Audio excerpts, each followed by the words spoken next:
Igitumye mvuze oya nuko arimo abeshyera abadamu twebwe.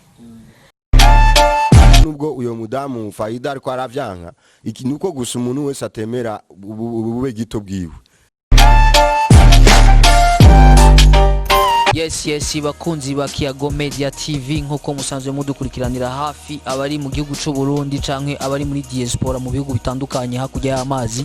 Uno munsi twagendereye abantu badasanzwe, dufise abatumire badasanzwe, twaba dushaka kuganira ku kintu no kwita nk'intangamarara yikwerekana mbega hagati y'abantu y'ibiremwa bibiri Imana yaremye, hagati y'umugabo n'umugore, mbega ninde ahora yihuta guhemukira uwundi iyo ageze imbere y'ibintu bifadika. Yap ni Chris Miguel ari kuri microphone, ndi kumwe na cameraman Saida. Nkuko nasanzwe ndabibabwiye bakunzi ba Kiyago Media TV, dusanzwe tufata ikintu bita tukafata kanya kukugira ikiyago n'abantu batandukanye. Ibubamfu bwanje ndi kumwe n'umuntu ashaka kwivuga izina. Nitwa Shimirimana Faida. Shimirimana Faida ku batamuzi, n'umudamu yubatse canke aracari inkumi? Ndi umumama ndafite umwana. Ego nkuko muvyumvise n'umumama afite umwana. Faida ndi kumwe n'undi muntu urande yanje ku buryo bwanje arashaka kwivuga izina, mu bamwitwa bande? Tugiye nitwa Yakunze Jonathan batazira champion de legendary. Nkuko muvyumvise ariko arabivuga bakunzi ba Kiyago Media TV.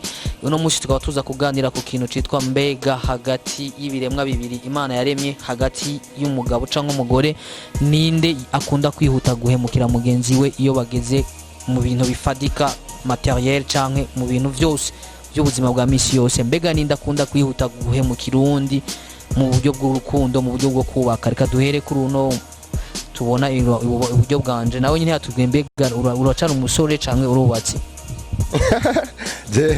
Je muri make ndi umusore. Ni umusore nkuko muvyumvise. Reka tumubaze mbega none wewe ku ruhande rwawe hagati y'abagore n'abagabo canke y'abakobwa n'abahungu bageze mu bigero, mbega ni bande bakunda guhemuka cyane mu buryo bwo kubaka urugo canke mu buryo bw'urukundo? Kuko imbere ko umuntu yubaka urugo batangura kwanza kugira copinage, akabaho fiançailles. Muga copinage kenshi ntabwo tuyemera, kadufate fiançailles. Mbega y'abantu bari muri fiançailles bari mu rukundo hagati y'abahungu n'abakobwa, ni bande bakunda guhemukira abandi iyo bageze imbere y'ifaranga canke imbere y'ikindi kintu cyose? Mbo nganje ku ruhande rwanje uko no bivuga ntafatiye ngo kwishigikira cyangwa gucigikira igitsina cyanje. Mu byo mbona mu buzima bwa misi yose, je mbona yuko abagore nibo bahemuka kuko nibo bashira materiel imbere. Twebwe dukunze turakunda, kandi umuntu afise droit yo gukunda mu buryo bwose abarimo. Ari mu bukene arakunda, ari mu butunzi arakunda. Gusa ico nabonye nk'ifoto maze kubona ku bantu benshi turetse ngaha muri wacu muri East Africa, mbere no mu bihugu byo hanze, kenshi abakunda guhemuka n'abakobwa n'abagore kuko nibo bakunda ibintu bisigura bakunda amahera. Urukundo rwabo n'urw'amahera. Bakunzi ba Kiyago Media TV, muravyumva kuri no ruhande rw'iburyo ukuntu wewe agerageje gusigura uko abona ibintu nuko yoba yarabonye ibintu mu buzima bwa misi yose n'aherereye. Reka tumubaze mbega Madame Faida, none Faida ibintu avuze uyu mutumire uravyemera ko nivyo byavuze ko abagore canke abakobwa aribo bakunda guhemukira abagabo cyane iyo bageze imbere y'ibintu bifadika amafaranga canke ibindi bintu byose? Oya, arabeshya. Abeshe gute? Urashaka kutubwira nawe mu ruhande rwawe ivyo wowe umaze kubona? Ahantu abeshya avuze ko abadamu aribo abantu bakunda guhemukira abagabo, ariko ntabwo ari byo. Urabona nk'umuntu w'umugabo murashobora kutangurana mukagirana fiançailles, mugakundana mu bukene, ariko mu nyuma akagira gutya agafata nk'inoti, kiriya gihe aca kugebuka. Donc uvuze ngo turi muri East Africa bakunzi ba Kiyago Media TV, ashizemwe n'agaswahili muratubabarira. Ariko ashatse kutubwira yuko umugabo yaronse amafaranga aca hinduka umugore. Mbega ivyo byo bari ivyo ga turiko turakurikirana no mu bintu by'ubuzima bwa misi yose, turabiye ku baririmvyi ko je ndakunda gukurikirana sana inspiration y'abaririmvyi kuko ni muririmvyi ajana na monde abantu baba barimo. Muririmvyi akubwira no man no love. Ico uyo mudamu avuze ngo twebwe tutangurana neza akagera igihe tubahinduka kuko tubamaze kuronka kanoti.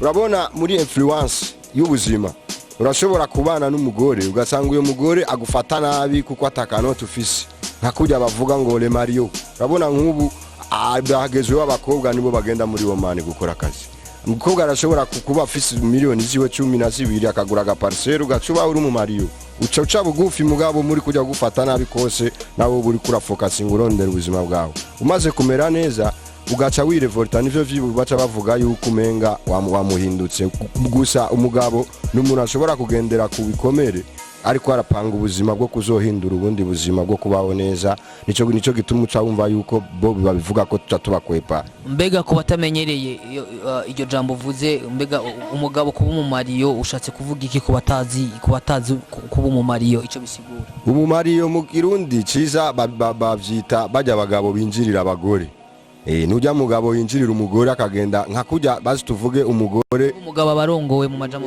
umugabo abarongowe rero iyo umaze kurongorwa si kuvuga ngo nuko uba ushaka kurongorwa nuko mu buryo bwawe uba ubona yuko muri mu rugero rwawe ugeze ahantu uba umugabo witwa umugabo gusa ugasanga nta buryo ufise ndashobora kuguha akarorero ariho iwacu mu Burundi bakunda kuvuga ngo ukugera mu rugero urashobora gusanga umusore agifise imyaka 24 afise urugo rwiwe n'umugore n'abana mugabo ugasanga umuntu akuze amusumba afise imyaka 45 ntarubaka bisigura yuko biva kuki kugira uyo afise 23 ans imyaka 23 ashobora kugira urugo rwiwe hamwe ofisi imyaka 45 40 abadafise urugo rwiwe benshi bakunda kuvuga ngo biva ngo kubwukubaha cyangwa kuba kugeze mu rugero muga turiko turabikurikirana benshi abahungu cyangwa abagabo ari wabatinya kuzana abadamu bivanye n'uburyo buke bafise ni kibazo c'ubukene nico ushatse kuvuga mu bisanzwe ni kibazo c'ubukene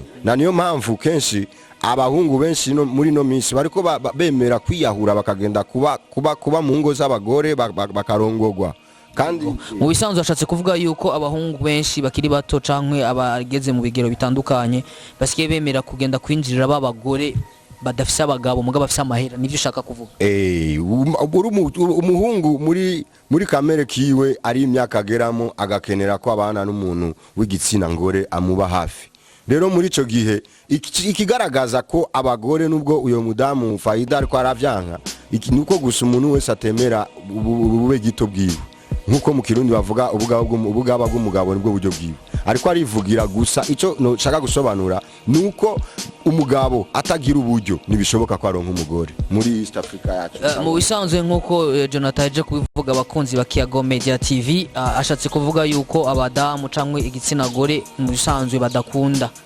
ariko bakunda ibintu nivyo ushatse kuvuga yego abagore bakunda ibintu kuko ndashobora gutanga akarorero jewe kuva ndi ku ishuri je natanguye gukundana nafashe umwanzuro wo gukundana ngeze mu 11 abakobwa bose nagiye nkundana nabo benshi twagiye tuvana kubera uburyo kubera nsaba amavuta nkabura amafaranga kubera nsaba kwa Macotex nkabura amafaranga kubera akeneye yuko ndamutwara ahantu nkamukorera nkamugurira ibintu akeneye benshi bagiye bansiga gutyo nyene kuvuga ngo twarashwanye cyangwa ngo urukundo ruhere gusa bagiye kubera babona icyo banshaka ko ataco ofisi mu bisanzwe uvuze ko baguheba kubera wari ukenye ata amafaranga wari ofisi yo gushaka gukora ivyo bakeneye byo bari ivyo none ga Madame Faida wegi wari mu bigero nawe niko wabigenza waranka abakunzi mwagendana wacubata kubera badafise uburyo oya uvuze oya ushatse kuvuga oya urashaka gusigura igituma uvuze oya igitumye mvuze oya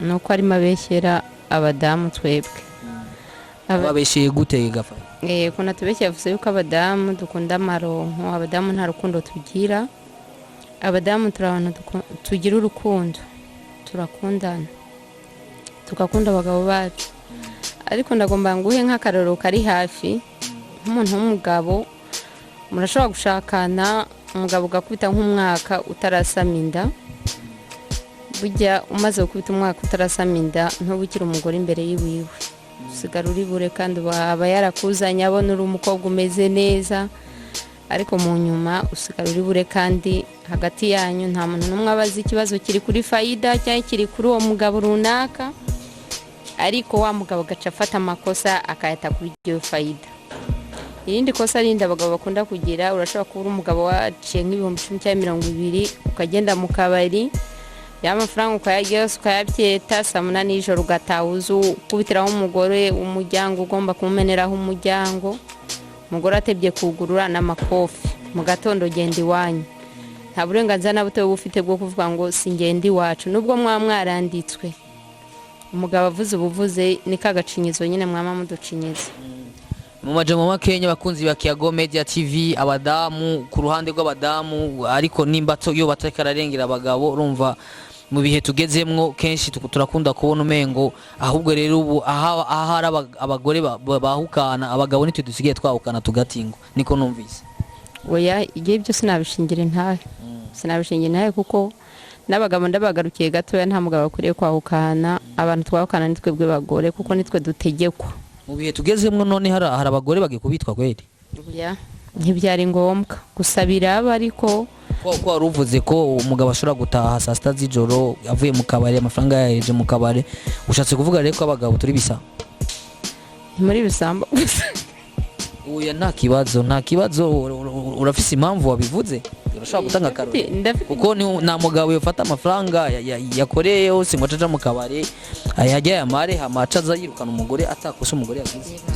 Ibyo bintu barabikora. Uramaze kubibona? Ndabizi. Cyangwa washatse kwerekana ko abagabo ari bo bafise amakosa? Ibyo bintu biraba kuko mama wanjye yarabaye umudamu nanjye nabaye umudamu kandi n'ubu uracara umudamu kandi n'ubu ndiwe. Ibyo bintu ndabizi cyane, ibyo bintu birabaho. Ubibonye mu kibano cyangwa biramaze kugushikira? Ibyo bintu ibijyanye n'urubyaro biramaze kunshikira, narabibonye nk'ubitwa buhene, narabibonye cyane. Ariko wabifasha kujya bama bavuga ngo niko zubaka? Ndashobora kubifata nk'uko ariko ngasanga harimo n'agacinyizo. Ariko mu bisanzwe je ndiko ndakuraba ingene usa n'ingene uganira atagushikuza kurimwo, biragaragara neza yuko agafresher ufise udasa n'umugore n'umudamu yakubise. Aha narakubiswe cyane gusa nuko naje kujyaho nkabivamo nyine nkabona yuko byose ari yari nkiha amahoro. Okay. Ariko narakubiswe cyane. Okay, ariko amahoro yarahevye araza kuko umva amahoro umuntu amahoro umuntu arayarondera si yamurondera. Amahoro nararondeye kuyarondera nuko umugabo tutakiri kumwe. Umugabo ntabwo mukiri kumwe. Nicyo gituma rero abagabo waciye udutakwa amafuti ko turi bisamba. Ni muri bisamba ahubwo mugira amahane cyane. Tugira amahane. Begaga Monsieur Jonathan ivyo avuze nivyo, abagabo tugira amahane cyane. Ntanura birashika ukabona nawe umugore yafashe nabo umugabo kumengo atubwiye ko abagabo ari tubwe dufise amahane cyane, yatwe dukara ari twe turenganya abadamu. Naho wowe utarubaka basi urafise aho wabaye aho wakuriye, nta bagore koko nabo nyene bashobora kurengera karimba abagabo. Muri make nkuko nyene yabivuze we ariko atubwi ariko avuga kawaida uyu ariko ashinga intahe y'ubuzima yaciyemo. Mugabo kuri uyu mwanya turimo ntabwo turi mu mwanya wo kwishingira intahe.